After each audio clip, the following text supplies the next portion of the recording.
कुछ लोग बिना सीखे टिप्स कॉल्स न्यूज़ के बेसिस पर ट्रेड कर लेते हैं।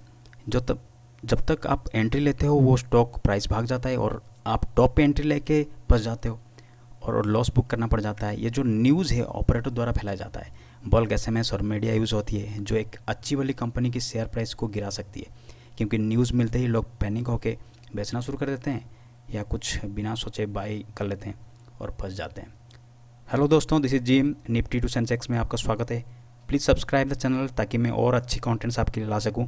And don't forget to like and comment, और आपको वीडियो को पूरा देखना है ताकि आपको काफ़ी सारी जानकारी हासिल हो सके। शुरू करते हैं आज के कंटेंट्स में। What is market and what is share market. Market यानी बाज़ार और शेयर मार्केट यानी शेयर बाज़ार। आप मार्केट में कोई भी सामान खरीदने जाते हो, vegetables, fruits, groceries, fees, garments etcetera, तो आपको कुछ बार्गेनिंग करना पड़ता है, आपको कुछ डील करना पड़ता है ताकि आपको एक अच्छा प्राइस मिल सके। तो शेयर मार्केट में भी वही सेम चीज़ लागू होती है। जब वहाँ पे एक कंपनी की शेयर्स को ख़रीदना पड़ता है आपको, यानी हिस्सेदारी लेनी पड़ती है कंपनी की, तो उसके लिए कुछ ऑफर्स होते हैं जो सेल करते हैं और कुछ बिडर्स होते हैं जो बाय करते हैं। तो जब उन दोनों की डील हो पाती है तभी जाके वो एग्जीक्यूट होती है ऑर्डर्स। तो मैं उसके ऊपर आऊँगा फिर बाद में। जो ये मार्केट के बारे में बता रहा हूँ, नॉर्मल मार्केट जो है उसको एक रेगुलेटेड बाय कोऑपरेटिव सोसाइटी और रेगुलेटेड बाय मार्केटिंग कमिटीज़, और ये जो स्टॉक मार्केट है उसको सेबी रेगुलेट करती है, यानी Securities Exchange Board of India. And there are exchanges like NSE and BSE also in stock market, and in commodities market there are MCX and NCDX. So stock brokers जो होते हैं वो इन सारे में रजिस्टर्ड होते हैं ताकि वो आपको फैसिलिटीज़ दे सके। तो आप किस तरह से आप स्टॉक मार्केट में एंट्री करेंगे। स्टॉक मार्केट में एंट्री करने के लिए आपको इन ब्रोकरों के पास अकाउंट ओपन करना पड़ेगा। तो अकाउंट ओपन होने के लिए बहुत सिंपल, आजकल ऑनलाइन वे में सब कुछ हो रहा है। तो एक सेविंग्स अकाउंट होती है, एक डीमैट अकाउंट और एक ट्रेडिंग अकाउंट होते हैं, जो तीनों लिंक हुए रहते हैं। तो उसके लिए आपको जो ट्रेडिंग अकाउंट डीमैट अकाउंट खोलना है आपको, उसके लिए आपको पैन कार्ड, आधार कार्ड और बैंक स्टेटमेंट चाहिए, और आपका एक सिग्नेचर अपलोड होता है। सिर्फ 10 से 15 मिनट लगेंगे आपको अकाउंट ओपन होने के लिए। और उसके बाद आपको एक पीओए का जो कॉपी होता है सेंड करना पड़ता है आपको पोस्टल में। वो आपको ब्रोकर के पास भेजना पड़ेगा, पावर ऑफ अटर्नी का फॉर्म, तो आपको अकाउंट चालू हो जाएगा। लेकिन सबसे बड़ी बात है कि आप बिना पीओए भेजे भी आप काम कर सकते हैं एफ&ओ में, फ्यूचर एंड ऑप्शंस में, या फिर शेयर्स को बाय कर सकते हैं जब तक आपका पीओए चालू नहीं हुआ है, लेकिन आप सेल नहीं कर सकते। ठीक है। तो कुछ अकाउंट ओपनिंग चार्जेस भी होती है, जिस 300 से 500 तक होती है। एएमसी चार्जेस भी होता है, एनुअल मेंटेनेंस चार्जेस, वो डिफर करते हैं ब्रोकर टू ब्रोकर। ठीक है। सो सम ब्रोकर्स अकाउंट फ्री में भी खोलने की ऑप्शन देते हैं। एएमसी चार्जेस भी 1 साल के लिए वेब होता है कुछ ब्रोकर के यहाँ। तो आप यहाँ पे आपको और एक चीज़ है, जो आपके जो शेयर्स आप खरीदते हैं, जो आपका डीमैट अकाउंट में आके रहता है, उसको एक 2 एंटिटी उसको गार्ड करते हैं, लाइक एनएसडीएल और सीडीएसएल, जिसको डिपॉजिटरी पार्टिसिपेंट भी बोला जाता है। तो उसके लिए वो एक गवर्नमेंट नॉमिनल चार्जेस चार्ज करता है, जो अराउंड 0.01% होता है, 1 पैसा, यानी 100 रुपये में 1 पैसा। ठीक है। तो there are brokerage charges also for broker, तो वो भी स्टॉक के लिए काफ़ी कम होता है, 0.01% के आसपास होता है। और ये वेरी करता है, 0.04 1 पैसा से लेकर 4 पैसा तक भी होता है। और जो एफ&ओ में ट्रेड करते हैं उसके लिए 20 रुपये पर ट्रेड होता है। ये भी पहले से बहुत कम है। कुछ डिस्काउंट ब्रोकर आज के डेट में जो है, आजकल डिस्काउंट ब्रोकर्स का ज़माना चल रहा है, तो टॉप पे एक जीरोधा है, आप stocks, angel broking, alias blue, बहुत सारे नाम से हफ्ता ट्रेड, ये सब। और आपका ट्रेडिशनल ब्रोकर जो होते हैं, इसमें ICICIdirect.com टॉप में है, कोटक सिक्योरिटीज, इंडिया बुल्स, ये सब हैं। तो ये सब आपको सारे प्लेटफॉर्म्स प्रोवाइड करते हैं, आप जहाँ पे ट्रेड कर सकते हैं। बहुत ही सिंपल हो, आजकल हाई एंड प्लेटफॉर्म दे रहे हैं। तो इसमें एक मार्जिन ट्रेडिंग की फैसिलिटी होती है। मार्जिन आपको मिलता है, मान लीजिए कि आपके पास 1000 रुपया है और आप कुछ खरीदना चाहते हैं शेयर्स, तो आप मान लीजिए कि एक शेयर का दाम 1000 रुपया है, तो आप सिर्फ एक शेयर खरीद सकते हैं। मगर आपको डे ट्रेडिंग में, आपको जो इंट्राडे ट्रेडिंग होता है, तो उसमें आपको 40x तक की लेवरेज मिल सकती है, यानी आप 40 शेयर्स खरीद सकते हैं। यानी 40,000 रुपीज़ आप वहाँ पे लीवरेज ले सकते हैं। और आप अगर होल्ड करना चाहते हैं तो आप सिर्फ एक ही शेयर कर सकते हैं जो आप एक दिन से ज़्यादा के लिए होल्ड कर सकते हैं। ठीक है, वहाँ पे कोई भी ब्रोकर शायद नहीं देता है, आपको नॉर्मल मार्जिन ही चलता है। तो तीसरा पॉइंट आता है हाउ टू बाय और सेल शेयर्स। तो आपको अपने सेविंग्स अकाउंट में इंटरनेट बैंकिंग की फैसिलिटी होनी चाहिए, जिसमें आप भीम से भी आप यूपीआई के थ्रू ट्रांसफ़र कर सकते हैं। तो आप फंड ट्रांसफ़र करेंगे अपने ट्रेडिंग अकाउंट में, ट्रेडिंग अकाउंट में आप बाय और सेल के ऑर्डर लगाएंगे, वो मैं आपको बता दूंगा किस तरह से ऑर्डर लगाते हैं। और जब भी आप ऑर्डर लगाएंगे ट्रेडिंग अकाउंट में, वो जो शेयर्स आप खरीदेंगे वो आके आपके डीमैट अकाउंट में पार्क होता है। जिस तरह से आपके सेविंग्स अकाउंट में पैसा पार्क होता है, उस तरह से डीमैट अकाउंट जो होता है उसमें आपका शेयर्स पार्क होते हैं। ठीक है, वो आपको T+2 डे में आपको आपके अकाउंट में रिफ्लेक्ट होना शुरू कर देते हैं। अगर आप इंट्राडे करना चाहते हैं तो उसी सेम डे में आप उसको सेल कर सकते हैं। तो दोस्तों, कैसे आप बाय और सेल ऑर्डर लगा सकते हो यहाँ पे, ये मैं आपको दिखा देता हूँ। यहाँ पे आप बाय कर सकते हैं इंडोसिंड बैंक का एक स्टॉक। तो आप यहाँ पे क्लिक कीजिए, बाय बटन को में क्लिक कीजिए और आप यहाँ पे देखिए रेगुलर ऑर्डर्स हैं, कवर ऑर्डर है, ब्रैकेट ऑर्डर और AMO order, after market orders होते हैं। तो आप रेगुलर ऑर्डर में क्लिक करके आप यहाँ पे देख सकते हैं आपका प्राइस जो दिखा रहा है 592.20। तो आप यहाँ पे आपका क्वांटिटी लगा सकते हैं। मान लीजिए आप 100 क्वांटिटी कर रहे हैं तो आपको यहाँ पे मार्जिन रिक्वायर्ड कितना हो गया 59,220 रुपीज़ रेगुलर प्राइस के लिए। ठीक है, ये आप लॉन्ग टर्म जो CNC है होल्ड करने के लिए है। आप अगर इंट्राडे में करना चाहते हैं तो ये आपका प्राइस यहाँ पे दिखा देगा, सिर्फ 15,335 रुपये चाहिए होते हैं।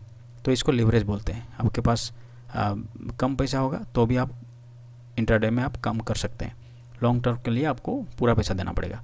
ठीक है, और वैसे भी आपको कवर ऑर्डर के लिए यहाँ पे आपको और कम होगा ना, 9,201 रुपया सिर्फ आ रहा है। ब्रैकेट ऑर्डर के लिए भी वही सेम होगा। ठीक है, तो आप रेगुलर ऑर्डर कैसे डालेंगे, आप इंट्राडे में एक ऑर्डर डालें, 100 का क्वांटिटी डाल दिया, आप प्राइस आपका लिमिट सेट कर लिए यहाँ पे, या फिर मार्केट में जो चल रहा होगा यहाँ पे आपको बिड प्राइस और ऑफर प्राइस दिखा रहा होगा, उसी हिसाब से आप देख के आप डाल सकते हैं मार्केट ऑर्डर। ठीक है, तो आप लिमिट प्राइस डाल के आप यहाँ पे बाय बटन क्लिक करेंगे तो आपको यहाँ पे आ जाएगा आपका। ठीक है, जबकि आज मार्केट बंद है तो अभी तो मैं रात को कर रहा हूँ वीडियो, तो आप अगर एम ऑर्डर लगाएंगे तो कल सुबह यहाँ पे आपका ऑर्डर एग्जीक्यूट हो जाएगा। ठीक है, यहाँ पे आपका ऑर्डर प्लेस हो गया और आप नीचे आके देखेंगे तो यहाँ पे आपको ओपन ऑर्डर्स में आपको दिखाएगा, ये कल सुबह होते ही आप यहाँ पे 100 क्वांटिटी का इतने प्राइस में, अगर ये प्राइस आता है तो आपको इतने प्राइस में आपको एग्जीक्यूट हो जाएगा। तो जो होल्ड करते हैं उसको डिलीवरी बोलते हैं, और जो बाय और सेल करते हैं सिंगल डे में उसको इंट्राडे ट्रेडिंग कहते हैं। तो शेयर्स जो होता है वो ट्रांसफरेबल है, also you can place them to get more margin like collateral. और आप चाहते हैं अगर कुछ आपका जो प्रॉफिट हुआ बाय और सेल करने के बाद, उसको आप पे आउट के थ्रू या विदड्रॉ फंड्स करके आप अपने सेविंग्स अकाउंट में वेरी इजी वे में आप उसको विदड्रॉ कर सकते हैं। ठीक है, तो चौथी पॉइंट आता है जो types of segment and trading types. कौन से सेगमेंट होता है, ये कुछ आपको और जानकारी देगा आपको। कैपिटल मार्केट होता है एक, और एक कमोडिटी मार्केट होता है। कैपिटल मार्केट क्या होता है, उसमें 2 पार्ट में डिवाइड किया हुआ होता है, जो प्राइमरी मार्केट है और एक सेकेंडरी मार्केट है। प्राइमरी मार्केट में इनिशियली जो होता है इनिशियल पब्लिक ऑफरिंग्स आते हैं, जो IPO वगैरह कहा जाता है।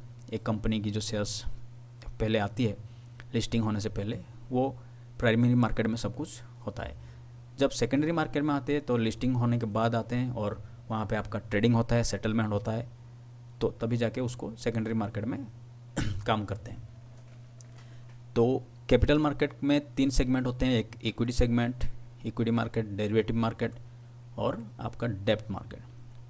तो इक्विटी के अंदर आता है आपका stocks, IPOs, exchange trade funds, ETF कहते हैं, और म्यूचुअल फंड्स। डेरिवेटिव मार्केट में होता है इक्विटी डेरिवेटिव, करेंसी डेरिवेटिव, और आपका इंडेक्स का जो ट्रेडिंग होता है फ्यूचर एंड ऑप्शंस में।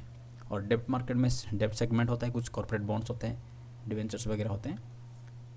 ठीक है, और दूसरा जो मार्केट है वो कमोडिटी मार्केट है। कमोडिटी मार्केट में आपका commodity derivative future and option में ट्रेड की जाती है। ठीक है, ये सब हो गया आपका सेगमेंट। अब आपको बताऊंगा कि किस तरह से आपका ट्रेडिंग टाइप्स क्या होता है, आप किस तरह से आप ट्रेडिंग करते हैं। पहले आपका कुछ लोग होल्ड करते थे काफ़ी दिनों तक, टाइम लगता था, 1 साल 2 साल होल्ड करते थे, पहले लॉन्ग टर्म इन्वेस्टिंग करने के लिए आते थे। आजकल सेकंड में काम हो जाता है, चार्ट सब टाइम फ्रेम में रहता है, काफ़ी हाई क्वालिटी का एंड हाई एंड चार्ट आ गया है। तो उसमें आपका स्काल्पिंग होता है, स्काल्पिंग जो इंटरडे ट्रेडिंग में गिना जाता है। जो विद इन द डे होता है सब स्काल्पिंग और इंटरडे ट्रेडिंग, आप पूरा दिन भर होल्ड कर सकते हैं चीज़ को, या स्काल्पिंग करके 1 मिनट 2 मिनट या 5 मिनट के अंदर आप उसको ख़त्म कर सकते हैं। ठीक है, और उससे भी ज़्यादा अभी हो गया है आपका एल्गोरिदम, जो फ्रैक्शंस ऑफ सेकंड में होता है, जो आपका एक प्री डिसाइडेड कमांड के ऊपर काम की जाती है और उसको आप खरीदा बेचा जाता है। ठीक है, और एक जो है आपका स्विंग ट्रेडिंग और पोजिशनल ट्रेडिंग, जो 1 दिन से लेके 1 महीने तक आप होल्ड कर सकते हैं उसको। लॉन्ग टर्म इन्वेस्टिंग जो होता है वो 1 महीने से लेके 1 साल तक होता है या उससे भी ज़्यादा होता है, जिसमें आप अगर 1 साल में आप के लिए आप अगर होल्ड करते हैं, उससे ज़्यादा होल्ड करते हैं शेयर्स को और उसमें कुछ कैपिटल गेंस मिलता है आपको, तो वो टैक्स फ्री होता है, आपको गवर्नमेंट को टैक्स देना नहीं पड़ता है। तो दोस्तों ये किस तरह से काम करेगा, आप किस तरह से बाई और सेल करेंगे मार्केट में जाके। ठीक है, मार्केट में आप जो अप और डाउन होते हैं उसमें किस तरह से आप डील करेंगे। तो 2 एनालिसिस होता है, एक फंडामेंटल एनालिसिस, एक टेक्निकल एनालिसिस। ठीक है, मैं आपको बहुत सिंपल वे में समझाऊंगा। फंडामेंटल एनालिसिस जो होता है एक कंपनी के बारे में, एक कंपनी का जो इंटरनल इशूज़ हैं, इंटरनल चीज़ें हैं, उसके बारे में जानकारी दी जाती है। और टेक्निकल एनालिसिस जो होता है वो आपको पूरे चार्ट के ऊपर सब कुछ होता है। एक कंपनी के जो शेयर्स होता है, शेयर्स का डिटेल्स चार्ट में आपको मिल जाती है, तो उसी के बेसिस में आप काम करते हैं। तो फंडामेंटल एनालिसिस में आपको डिटरमाइन की जाती है इंट्रिंसिक वैल्यू ऑफ स्टॉक, और टेक्निकल एनालिसिस में आपका डिटरमाइन की जाती है future value of the stock using chart. Fundamental analysis में फंडामेंटल एनालिसिस इन्वेस्टिंग के लिए यूज़ होती है, टेक्निकल एनालिसिस ट्रेडिंग पर्पज़ के लिए यूज़ होती है, और आजकल टेक्निकल एनालिसिस को आप इन्वेस्टिंग के लिए भी यूज़ कर सकते हैं। तो जो डिसीजन होता है फंडामेंटल एनालिसिस पे, पास्ट प्रेजेंट डाटा, स्टैटिस्टिक्स, कुछ companies balance sheet, profit and loss, weather company डेब्ट फ्री है कि नहीं, असेट एंड लायबिलिटीज़ कितने हैं, और कंपनी का जो फिजिकल एंड प्रोडक्ट है वो किस तरह से मार्केट में रन कर रहा है, उसको भी देखा जाता है। तो टेक्निकल एनालिसिस में क्या होता है कि हिस्टोरिकल पास्ट डाटा एंड जो डिसीजन है वो मार्केट ट्रेंड्स और प्राइस एक्शन के बेसिस पे ली जाती है। ठीक है, और उसमें डिमांड और सप्लाई भी किस तरह है वो देखा जाता है। तो फंडामेंटल एनालिसिस को प्रेडिक्ट करने के लिए economic reports, news and events की मदद लेनी पड़ती है। टेक्निकल एनालिसिस को प्रेडिक्ट करने के लिए चार्ट एनालिसिस एंड इंडिकेटर्स की यूज़ होती है। तो दोस्तों और एक पॉइंट जो है, आपको किस तरह से आप पोर्टफोलियो बनाएंगे, how to make your portfolio, ये सबसे ज़रूरी है आज के डेट में, क्योंकि काफ़ी सारे लोग ट्रेडिंग करने से डरते हैं, कहीं लॉस ना हो जाए कुछ। तो ये पोर्टफोलियो बहुत अच्छा रहता है, आप पोर्टफोलियो हमेशा बनाए रखें। Portfolio means a bucket of shares in equity segment और a bucket of mutual funds, bonds और डिबेंचर्स, या आप जिस तरह से बोल सकते हैं कि savings account, FD, recurring deposits, term deposit, ULIP करते हैं आप, इंश्योरेंस लिंक, यूलिप जो यूनिट लिंक्ड इंश्योरेंस पॉलिसीज़ होते हैं, ट्रेडिशनल पॉलिसीज़ होते हैं, जो तो इसमें आपको 4 to 7% का एनुअल रिटर्न मिलता है या मैक्सिमम 10% मिल जाता है। तो उसमें क्या होता है कि सारे जितने भी पैसे आप बैंक में लगाते हैं या यूलिप में लगाते हैं, वो सारे पैसा वो शेयर मार्केट में आते हैं। और वो जो असेट मैनेजमेंट की कंपनी होती है, जो असेट मैनेजर्स होते हैं, फंड मैनेजर्स होते हैं, वो आपका पैसा इन्हीं शेयर मार्केट में, म्यूचुअल फंड्स में लगाते हैं, मगर आपको उसमें से थोड़ा सा हिस्सा देते हैं, 4 से 7% तक देते हैं, और बाकी का वो अपना खर्चा उठाते हैं। ठीक है, अपना प्रॉफिट रखते हैं। तो आप अपना पोर्टफोलियो बना के आप खुद एक बकेट ऑफ शेयर्स या म्यूचुअल फंड्स खरीद सकते हैं, जिसमें आपको होल्ड करके आप काफ़ी टाइम तक आप होल्ड कर सकते हैं उसको, और अच्छा खासा प्रॉफिट कमा सकते हैं उससे। ठीक है, आप निफ्टी 50 या नेक्स्ट 50 में आप टॉप लार्ज कैप फंड्स जो होते हैं या टॉप मिड कैप स्टॉक्स होते हैं उसमें आप इन्वेस्ट कर सकते हैं, जिसमें आप आसानी से 20 से 30% का एनुअल रिटर्न मिल सकता है आपको, अगर आप वाइजली उसको काम करें वहाँ पे। तो मैं आपको एक 20 डे मूविंग एवरेज का किस तरह से काम कर सकते हैं, आप बाई और सेल कर सकते हैं, डेली या वीकली टाइम फ्रेम में मैं आपको। तो दोस्तों यहाँ पे आपको मैं बताऊंगा कि 20 डेज़ की मूविंग एवरेज को किस तरह से यूज़ करके आप अच्छे से ट्रेड कर सकते हो। आप स्टडीज़ में जाके यहाँ पे सर्च कर सकते हैं मूविंग एवरेज, और आपको इस तरह से यहाँ पे सेट करना है पीरियड 20। आप टाइप को सिंपल रखिए, मूविंग एवरेज का कोई भी कलर आप डाल सकते हैं अपने हिसाब से, उसको डन करेंगे तो ये लाइन आपको आ जाएगा। ये आप पीछे जाके आप देख सकते हैं किस तरह से ये मूवमेंट करता है। देखिए ये 25 सितंबर का चार्ट है। तो यहाँ पे पहले 15 मिनट का कैंडलस्टिक पैटर्न लगाया हुआ है, तो इसमें आपका मार्केट शुरू होते ही पहले थोड़ा ऊपर जाके फिर नीचे आया, फिर आपका ये एक ब्रेकआउट देके ऊपर आने की कोशिश की। जब आपका यहाँ पे 20 डेज़ की मूविंग एवरेज की जो लाइन है इसको क्रॉस करता है तो यहाँ पे आप अपना पोजीशन बना सकते हैं। और ये देखिए ये कितना दूर तक गया। आप अगर ये 25 तारीख को भी ये काफ़ी दूर तक गया, 520 तक गया। आप 502 या 3 में ख़रीदे होते तो भी काफ़ी अच्छा प्रॉफिट होता आपको, या फिर इसको होल्ड कर सकते थे तो भी 560 तक जाके क्लोज हुआ 28 तारीख को। तो ये दोस्तों क्या होता है कि बहुत अच्छा काम करता है मूविंग एवरेज। लोग काफ़ी सारे प्रोफेशनल्स इसको यूज़ करते हैं। मूविंग एवरेज को 20 डेज़ का मूविंग एवरेज है उसको आप यूज़ करके आप डेली चार्ट्स या वीकली चार्ट्स पे भी आप यूज़ कर सकते हैं उसको, और अपने जो स्टॉक है उसको होल्ड कर सकते हैं बाय करके काफ़ी दिन तक, जब तक आप मतलब मालूम चलेगा कि ये नीचे आ रहा है तो आप उसको निकाल भी सकते हैं। ये देखिए आप यहाँ पे सेल की ऑर्डर कैसे आप लगाएंगे। सेल जब भी ये मार्केट बड़ा सा कैंडल बना यहाँ पे और ये 20 डेज़ की मूविंग एवरेज की लाइन को क्रॉस किया यहाँ पे, तो आप यहाँ पे इस कैंडल पे आपने एंट्री लेना था, तो यहाँ पे आके भी काफ़ी नीचे तक आया। या फिर आप उसकी जो कैंडल्स के ब्रेकआउट्स हैं वहाँ पे भी आप उसको बुक कर सकते हैं, या आप एक पिवोट का भी चार्ट लगा सकते हैं। ठीक है, एक पिवोट का भी चार्ट लगा के आप यहाँ पे उसको टारगेट और आपका स्टॉप लॉस उसी हिसाब से आप मैनेज कर सकते हैं। और जनरली ये जो मूविंग एवरेज का लाइन है वो सपोर्ट और रेजिस्टेंस के लिए भी काम करता है, प्राइस एक्शन के लिए। तो इसको आपको थोड़ा प्रैक्टिस करना पड़ेगा तो आप इसको सीख पाएंगे। दोस्तों जो 7वां पॉइंट आता है ये सो फाइनली साल I quit my job and become a full time trader. ये जब अपने आप को आप पूछते हैं तो आपके दिमाग में ये ज़रूर आता होगा कि आपको अपनी बॉस से छुटकारा चाहिए, आपको ज़्यादा घर गाड़ी चाहिए, ज़्यादा आपको कुछ ज़्यादा बैंक बैलेंस भी चाहिए ताकि आप ट्रेडिंग करना चाहते हो और शेयर मार्केट में आना चाहते हो ताकि आपको कुछ फाइनेंशियली आप इंडिपेंडेंट बन सके और फ्री हो सकें। लेकिन दोस्तों मैं कहूँगा कि ए बिग नो, बिकॉज़ ये जो जॉब होता है ना ये आपको एक मोरल सपोर्ट भी देता है और एक फाइनेंशियल सपोर्ट भी देता है। आप नौकरी छोड़ दोगे तो जब लॉस हो सकता है, ये मार्केट तो अनसर्टेन है ना, तो जब लॉस होगा तो उसको झेलना बहुत मुश्किल होता है। तो नौकरी क्विट करना आसान है, मगर उस पैशन में आके उसको अपने आप को तैयार करना बहुत मुश्किल होता है। So you can keep your job with trading which is not only give you moral support but as well as financial support.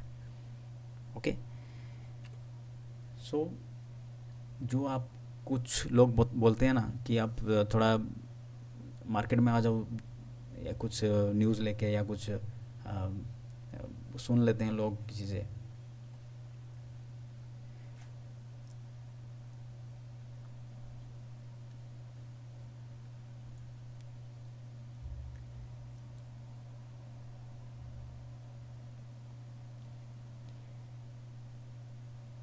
तो आपको क्या करना है कि आपको धीरे धीरे बहुत बढ़ना बहुत ज़रूरी है। ऐसा नहीं कि कहीं आप सुन लिए कि या ऑफिस के आदमी आके आपको बोला मैं कल मार्केट से मैं 50,000 निकाल लिया, 50,000 मेरा प्रॉफिट हो गया, तो आप अगले दिन ही मार्केट में कूद पड़ो सारे पैसा लेके, ऐसा कुछ है नहीं।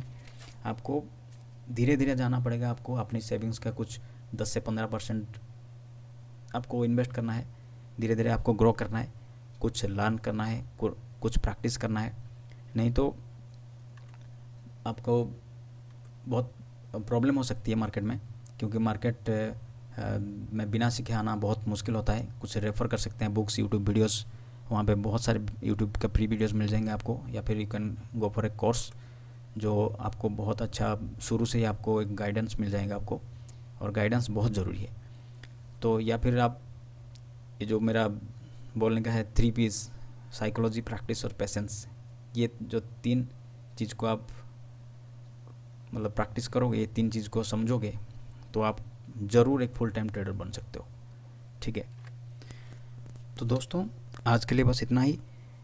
तो इस वीडियो को आप शेयर कीजिए, लाइक कीजिए और कमेंट करना ना भूलें, और चैनल को सब्सक्राइब ज़रूर करें ताकि मैं और अच्छे कंटेंट्स लाने की कोशिश करूँगा। थैंक यू दोस्तों, थैंक यू सो मच।